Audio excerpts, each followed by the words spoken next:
Students, इस video में बात करेंगे डबल इंटीग्रेशन का। अभी तक हम लोगों ने जितना पढ़ा फर्स्ट ऑर्डर के इंटीग्रेशन, लेकिन इसमें हम लोग बात करेंगे स्टूडेंट्स, इसमें सेकेंड ऑर्डर होगा। सेकेंड ऑर्डर कहने का मतलब यह है कि दो डिफरेंट ऑर्डर होगा। जैसे कि पहला और दूसरा क्वेश्चन में देखिए कि इस क्वेश्चन में स्टूडेंट्स डबल इंटीग्रेशन का सिंबल है। पहला इंटीग्रेशन में लिमिट है 0 से 5 और दूसरा जो इंटीग्रेशन इसमें है सिंबल 0 से x² ना। और जो फंक्शन तो है इस बीच में x into x² plus y²। और ये जो ऑर्डर है देख रहे हैं ना, ये dx और dy, मतलब इस फंक्शन का इंटीग्रेशन dx के रिस्पेक्ट और dy के रिस्पेक्ट होगा ना। और अभी तक जो भी हम लोगों ने पढ़ाई किया इंटीग्रेशन में वो कोई एक ऑर्डर दिया रहता था ना, डिफरेंशियल ऑर्डर।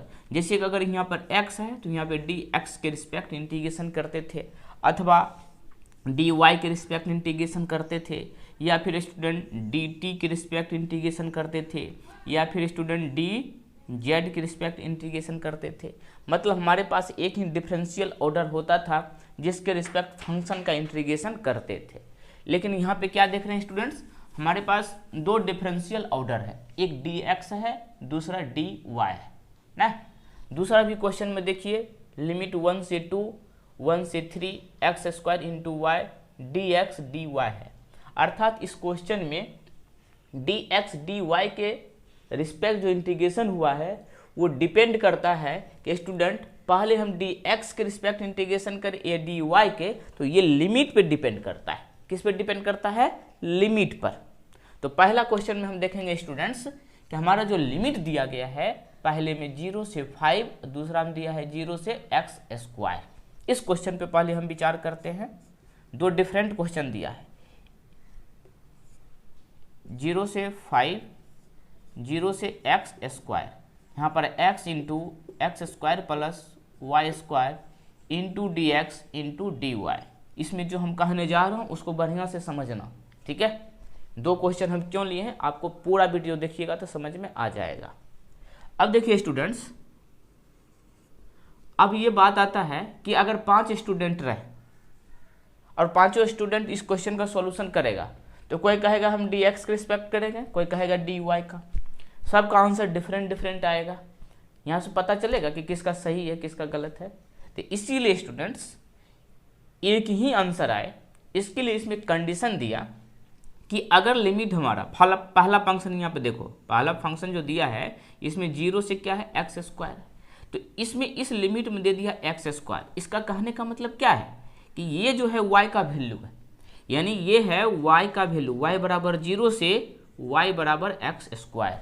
और ये जो वैल्यू है, अगर ये y का वैल्यू है तो निश्चित है कि ये x का वैल्यू होगा, x बराबर 0 से x बराबर 5। बात को समझे। अगर फंक्शन में लिमिट में फंक्शन कुछ भी रहे, डिफरेंशियल ऑर्डर कुछ भी रहे, वो डिपेंड नहीं करता है, डिपेंड करता है कि आपका जो लिमिट है वो किस फंक्शन का वैल्यू है। तो यहाँ पे देख रहे हैं y का ये वैल्यू दिया गया है। एक दूसरा तरीका मैं बताना चाहूँगा कि अगर लिमिट x के रूप में है, अगर लिमिट x के रूप में है पहला, तो इसको हम y के रिस्पेक्ट इंटीग्रेशन करेंगे। अगर लिमिट में x है, x दिया गया है, तो इसका मतलब ये y का वैल्यू दिया गया है, समझे। तो इसीलिए इसको हम y के रिस्पेक्ट करेंगे। मतलब उल्टा सोचना है आपको, अगर x दिया है तो y के रिस्पेक्ट इसको इंटीग्रेशन करेंगे, अगर y दिया रहता है फर्स्ट में तो हम x के रिस्पेक्ट इंटीग्रेशन करते। अर्थात ये पहला वाला जो टर्म है इसको करेंगे dy के रिस्पेक्ट इंटीग्रेशन, और ये सेकेंड वाला है इसको करेंगे dx के रिस्पेक्ट इंटीग्रेशन। तो चलिए देर किस बात की, तो इधर से इंटीग्रेशन होता है स्टूडेंट्स, इसको ज्यों का त्यों लिख देंगे। ये हो जाएगा आपका 0 से 5, और इस तरह से ब्रैकेट को घेरिए क्योंकि इसका इंटीग्रेशन होने जा रहा है। और बचा आपके पास, इसको गुना कर दीजिए, x into x² x³ x into y² तो x into y² dy, bracket बंद। लिमिट क्या था स्टूडेंट? 0 से x² इंटू dx। हमने क्या किया, dy के रिस्पेक्ट इसको इंटीग्रेशन करेंगे। क्यों? क्योंकि लिमिट में दिख रहा है कि ये x² y का वैल्यू है, इसीलिए y का इंटीग्रेशन होगा dy के रिस्पेक्ट। हाँ, एक चीज़ ध्यान दीजिएगा स्टूडेंट्स, अगर हम y के रिस्पेक्ट इंटीग्रेशन करते हैं तो y वाला टर्म फंक्शन होगा जिसमें इंटीग्रेशन का फार्मूला अप्लाई होगा, कंडीशन अप्लाई होगा, लेकिन जो x वाला टर्म है मतलब y को छोड़ के जो भी बच गया वो कांस्टेंट में काउंटिंग आएगा, उसको कांस्टेंट मान के चलेंगे। ठीक है, ये बात तो फर्स्ट ऑर्डर की इंटीग्रेशन में भी पढ़े थे, 0 से 5। अब देखिए एक्स क्यू का इंटीग्रेशन, एक्स अब बहुत सारे स्टूडेंट कर देगा एक्स पावर 4/4, बहुत खुश, अरे बेहुदा देखो वाई के रिस्पेक्ट इंटीग्रेशन हो रहा है, इसीलिए एक्स क्यू क्या होगा, कांस्टेंट होगा, तो कांस्टेंट को जैसे के तैसे लिख दिया जाता है, और जिसके रिस्पेक्ट इंटीग्रेशन करते हैं वो लिखेंगे वाई। एक एग्जाम्पल देता हूँ, अगर यहाँ पे डी एक्स है और यहाँ पे 5 लिखा है ना, ये तो आप जानते हैं ना, इसको इंटीग्रेशन कैसे करते थे, कांस्टेंट को लिख देते थे और किसके रिस्पेक्ट इंटीग्रेशन हो रहा है, एक्स का, तो यहाँ पे एक्स आप लिखते थे, वही काम यहाँ पर हो रहा है। यहाँ पे एक्स क्यू कांस्टेंट है तो क्या हो जाएगा, एक्स क्यू इंटू वाई के रिस्पेक्ट इंटीग्रेशन कर रहे हैं तो वाई लिखेंगे, वाई लिख दिया, प्लस एक्स जैसे कि तैसे रह जाएगा, वाई पर फार्मूला लगेगा, ये हो जाएगा वाई पावर 3/3, लिमिट 0 से x square into D Y, limit वही ना है, एक्स स्क्वायर है, पुट कर दीजिए, कहाँ वैल्यू पुट होगा स्टूडेंट्स, 0 से 5, जहाँ y है वहाँ पे अपर लिमिट और फिर लोअर लिमिट पुट होगा, x की जगह नहीं होगा क्योंकि x तो कांस्टेंट का काम कर रहा है, तो फंक्शन में पुट करेंगे तो y में पुट करना है, तो y जहाँ जहाँ वहाँ एक्स स्क्वायर पुट होगा, तो एक्स क्यू पहले से है और यहाँ पे पुट हो जाएगा एक्स स्क्वायर, फिर प्लस का चिन्ह, यहाँ पर x है और y के जगह पे एक्स स्क्वायर पुट होगा, तो एक्स स्क्वायर का होल क्यूब बटे में 3, माइनस दे के लोअर लिमिट पुट करेंगे, लोअर लिमिट पुट करेंगे तो सबके सब क्या हो जाएगा स्टूडेंट्स, 0 हो जाएगा, इसको नहीं लिखना है, ये हो जाएगा 0 से 5, हाँ 0 से 5 ठीक है, ये गुना हो जाएगा x पावर 5 प्लस ये कितना हो जाएगा, 3 दूना 6 1 7, x power 7/3 into D Y लिख रहे हैं, डी एक्स नहीं होगा, ये सब गलती नहीं करना है, थोड़ा थोड़ा मिस्टेक तो होता ही है, ठीक है, क्योंकि y के रिस्पेक्ट में इंटीग्रेशन कर ही लिए तो क्या बचा x ना, इसीलिए डी एक्स लिखना है।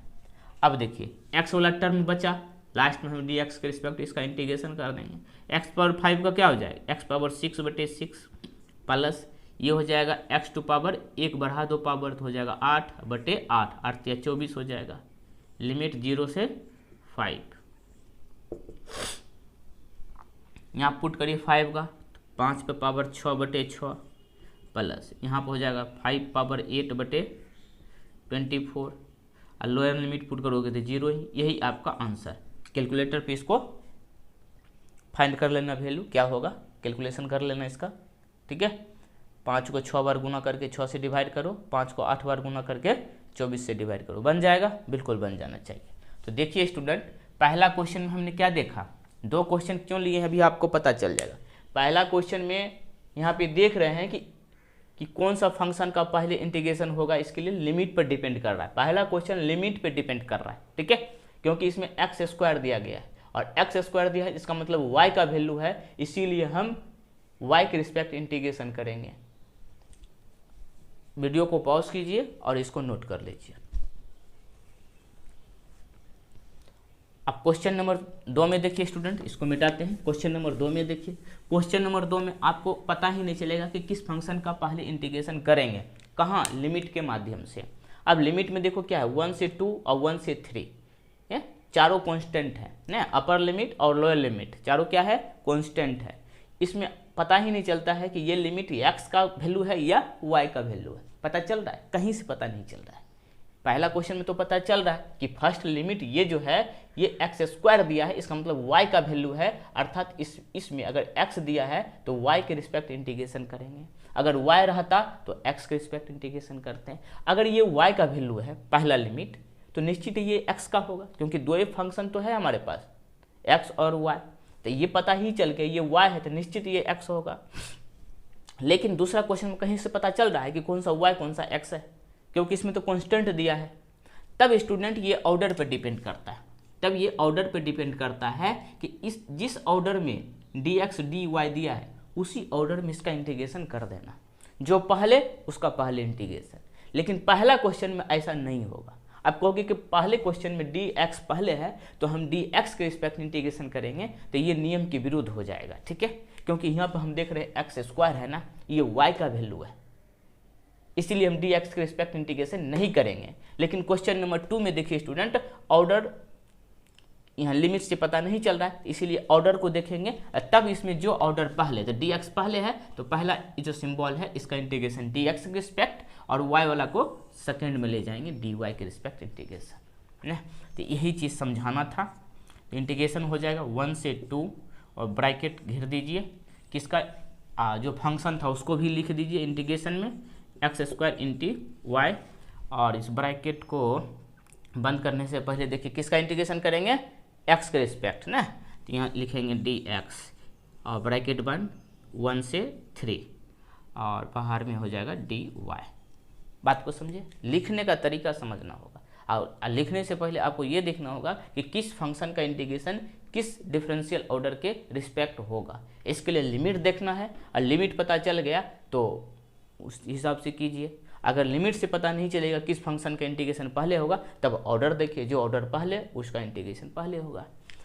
तो इसमें कुछ है ही नहीं, पहले ये जो है इसको 1 से 2 लिख दिए, ब्रैकेट घेर के इसके अंदर इंटीग्रेशन जो फंक्शन था उसमें कोई चेंजिंग की, x square into why he लिए, dx का पहले इंटीग्रेशन हो रहा था dx, लिमिट जो था 1 से 3, बच गया अकेला बाबू dy को बाहर कर दिए, यहाँ से हो जाएगा आपका 1 से 2 इंटीग्रेशन कर दीजिए। हाँ, अब देखिए dx के रिस्पेक्ट हो रहा है, यानी x के रिस्पेक्ट इंटीग्रेशन हो रहा है, तो इसीलिए x का इंटीग्रेशन करेंगे y कांस्टेंट हो जाएगा। पहला क्वेश्चन में क्या किए थे, y का इंटीग्रेशन कर रहे हैं, y के रिस्पेक्ट x कांस्टेंट था, लेकिन दूसरे क्वेश्चन में देख रहे हैं कि x के रिस्पेक्ट इंटीग्रेशन हो रहा है तो y कांस्टेंट हो जाएगा और x पर फार्मूला अप्लाई होगा। तो ये एक्स स्क्वायर है तो यहाँ पर हो जाएगा x पावर 3/3 इंटू वाई, 1 से 3 यहाँ पे dy।